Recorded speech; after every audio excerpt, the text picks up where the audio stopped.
Warring parties in Ethiopia have signed a deal allowing humanitarian supplies into the war-torn Tigray region.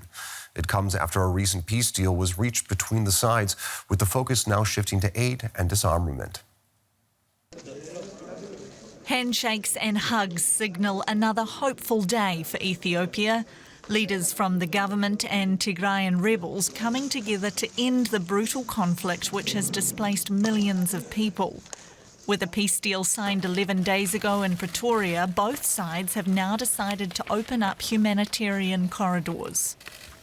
We want to express our full commitment for bringing peace and stability to our people and country.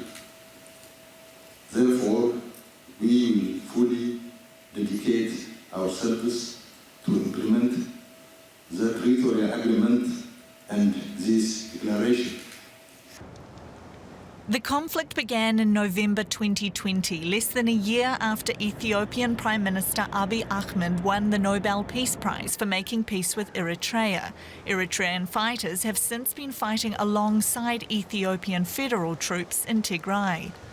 Saturday's agreement commits Tigrayan forces to give up their heavy weapons and foreign forces to withdraw from the region. We have suffered untold misery over the last 2 years and still continue to suffer.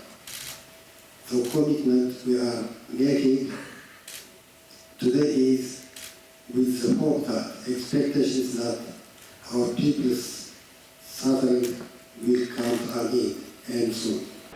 The agreement allows for immediate humanitarian access to all in need in Tigray and its neighbouring regions, a crucial step towards a more peaceful future.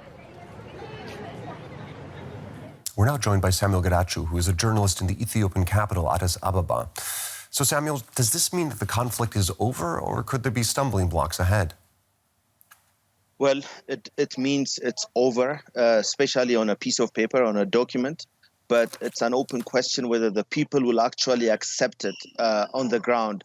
There has been misgivings, even from the TPLF side, some saying the TPLF needed to fight more, some saying that they needed to compromise. So this conflict has been a wedge issue among Ethiopians, and that's what we're seeing at the moment. So what pitfalls exactly do you see in the agreement? Well, some of the agreed in terms of disarming TPLF, which is overwhelmingly supported by a majority of Ethiopians, isn't accepted by people in Tigray. The people in Tigray have said they've suffered enough.